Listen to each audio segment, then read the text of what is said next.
would sure do me good. Do you good. I can help you. I can help.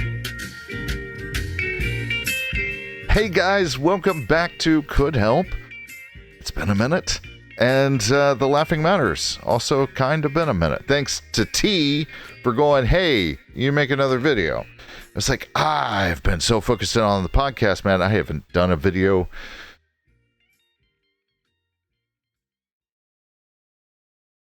How long has it been since I've done a video?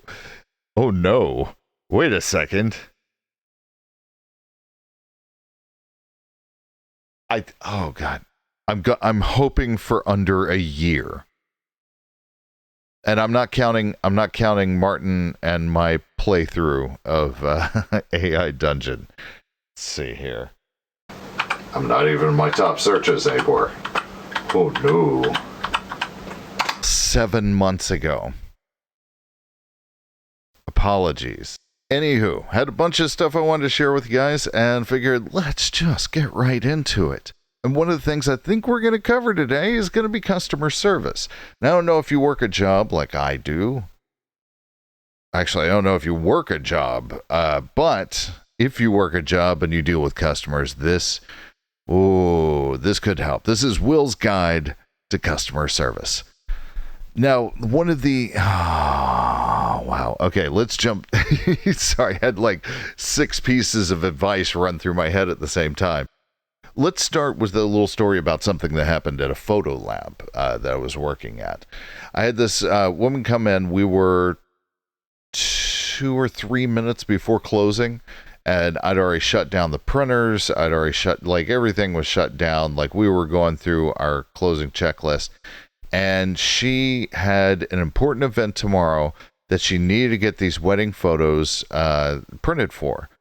And she came in hot and huffy and just nasty to me the entire time. And I'm sitting there going, I don't know, man. Let me just do what I can. Let's just do what we can. And so I booted up the printers, which took about, 15, 20 minutes because it has to go through like this self-cleaning process and yada, yada. And I noticed that she was trying to get copyrighted photos. And I was like, do you have the copyright notice? And she said she had it on her phone. I was like, I have to have a printed copy of it. So the compromise that I made was to have her email it to us. We printed it off on photo paper. That was a copyright notice. And that was used for the copyright permission so that she could print this legally, because we couldn't print it legally if it didn't have it. No. So anyways, I went through the step-by-step with her. I even showed her how to order prints and everything so that we could get it done for her real quick. And we got it all taken care of. And she was, again, just nasty throughout the entire experience. And then once she had the photos in her hand, she stopped and she was just holding them in front of her like that. And she goes, my husband just died. And I'm having a really hard time with it. The funeral's tomorrow. These are for that. I'm sorry I acted like that. And I had an emotional reaction to it, but I was so glad that I'd chosen that avenue, because most of them won't tell you that. Most of them won't tell you when they're going through something. Now, most of them, well, we're trying to bottle it. We're trying to bottle it and let off a little pressure on some of the less fortunate workers in the customer service industry, or to let it out where we can, but with all this bottling of it, we don't really explain ourselves to people that we treat horribly as a result of how we're feeling. So, yes, it absolutely comes down to, you never know what somebody else is going through. You know, everybody else is fighting a battle that you know nothing about. Today, we're going to talk about irate people. Now, I did quite a long stint doing emergency dispatch recently, and I would deal with the customer right after they'd had their incident, whatever it was. I had to deal with a lot of people that were in the middle of it and were afraid and were angry, and they like to put it out on you. When dealing with an irate caller or customer, one of the most useful tricks that I've found seems to be almost counterproductive. So frequently we're told that you're here to listen to them, to let them get it out, but not take it personally and to not show irritation with them. These are great pieces of advice, except for the last one, maybe the last two. You see, so often they aren't just looking for validation. I mean, I suppose in some of what we're about to discuss, there is that validation, because anger spools them up and continues spooling, and if given the proper circumstances, will unleash the horde. And when you're angry, you tend to do one of three things.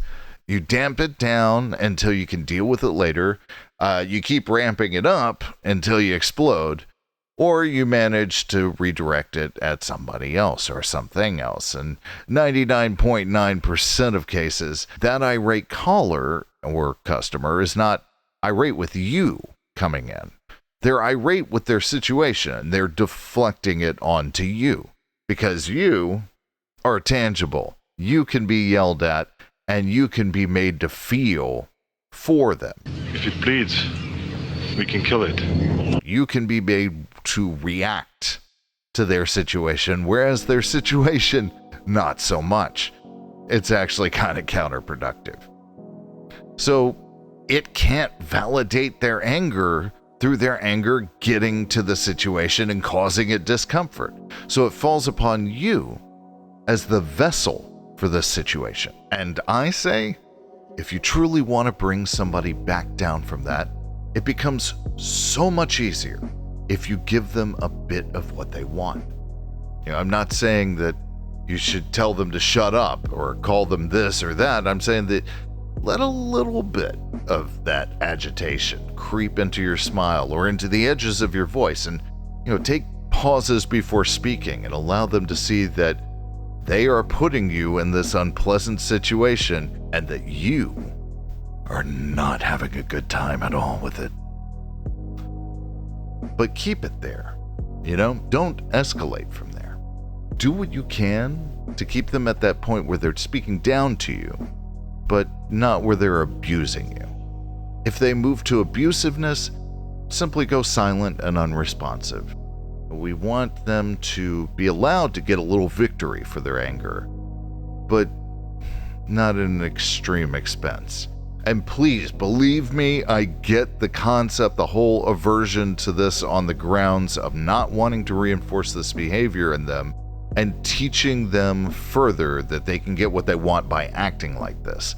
But I have a slightly modified view of this, because taking the other direction on this, that would be treating the symptoms instead of the cause. Why is it that they're behaving in this manner?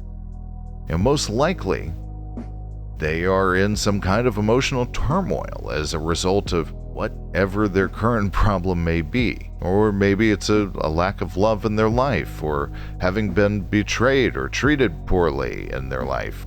There's something that isn't you that's causing them to turn into this uglier version of themselves. And you have this opportunity to remind them that, there's those of us out there that aren't going to hurt or betray you, and that are receptive to their plight. And one more reason in their life and their experience that shapes their own future decisions. One more great example of how good it is when we are there for each other, when we are that for others. Let them blow it all out. It'll be up to your discretion whether or not that kind of blow up can be avoided. And sometimes it's somebody who cannot de-escalate until they've blown a good chunk of it out. But once they have, and you're remaining silent, they tend to say one or two things depending on, if this is over the phone or if they're in person. If they're in person, there'll frequently be a pause a little bit before they say, "Are you even listening?" or, something to that effect. Or if they're over the phone, it's typically a longer pause and you'll hear them say, "Are you still there?" Now, admittedly, this works a lot better over the phone because you can mute out and they aren't totally certain that you are still there.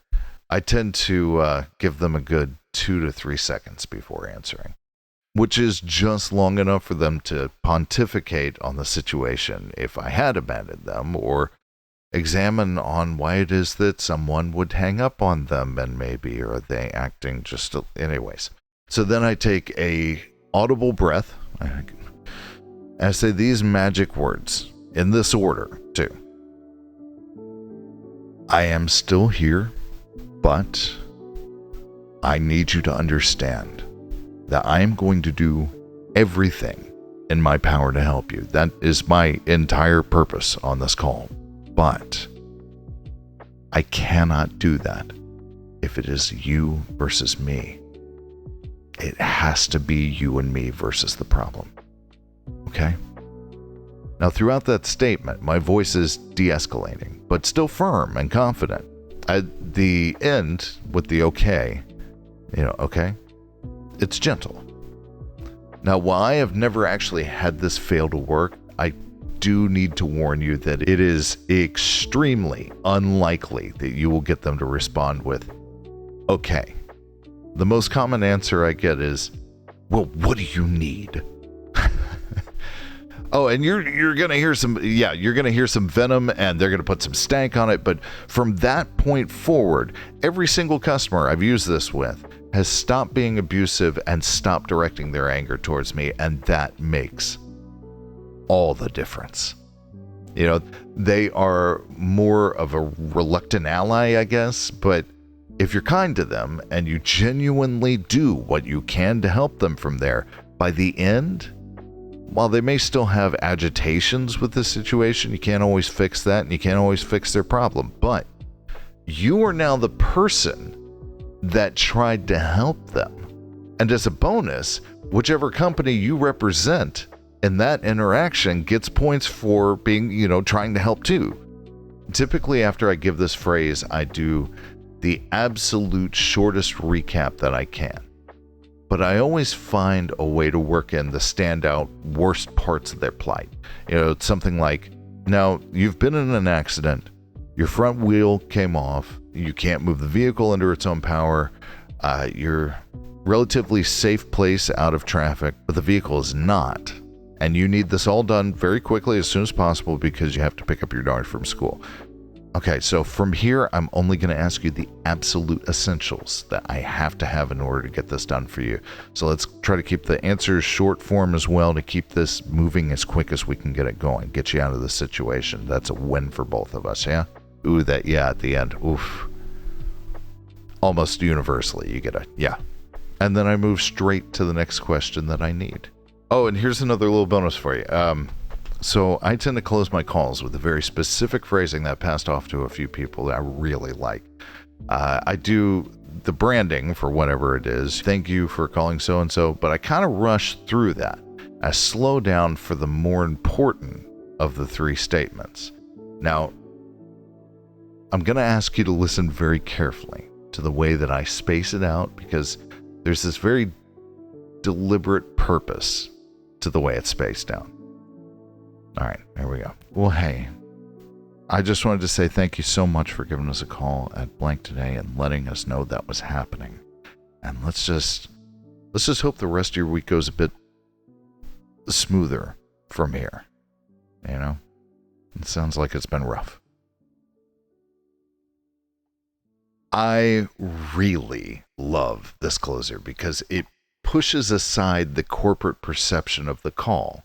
It speeds up through the almost annoying having to say the branding at the end, and has this human-to-human interaction step out in front of it at the end of the conversation. And roughly, 75-80% of how you feel about somebody or a situation with someone is in the last interactions with them and how that made you feel. And it speeds up through the almost annoyance of having to say the branding at the end, and then has a human-to-human interaction that steps out in front of it. Not only that, but it seems to give them permission. And I think this is the best wording I can get for this, but it gives them permission to laugh about their situation. And there's only a few times out of the thousands of times I've used this closer that I didn't hear some kind of laugh or obvious grin in their voice when they said their last words on the line with me. And one of the things that sells it so hard as a human interaction is giving that pause before the word smoother. It shows that you're not just reading from a script, but searching for the right word, even though you and I both know that you're not. It also works to do that double take at the beginning of the whole, like, and let's just hope that, like that helps a lot. But putting that little bit of emphasis on smoother and elongating it a bit and letting it saturate them. C'est magnifique. Also, do not worry. It's not disingenuous. Sure, you are saying something that you had already known you were going to say, and it's already scripted out, but it's not disingenuous if you mean it. That's the trick. You allow yourself to be opened up to their plight. Imagine how much it would suck to deal with this problem that they're dealing with. Imagine this was your problem, and remove them from the situation entirely.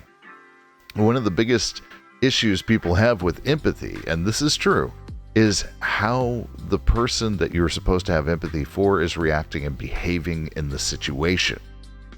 It gets in the way. You don't need that part. You don't have to have that as a factor. I'm giving you permission to get rid of that as a factor because you can get around that whole issue by imagining that you are having the problem yourself. And I'm telling you, it works like gangbusters. Oh, your sense of empathy. And added bonus to it all, one more piece of evidence for them to be good to each other, to be good for each other. And if it makes a strong enough impression, they're going to be fantastic. I'm CouldHelp. You're the fantastic you. Be sweet.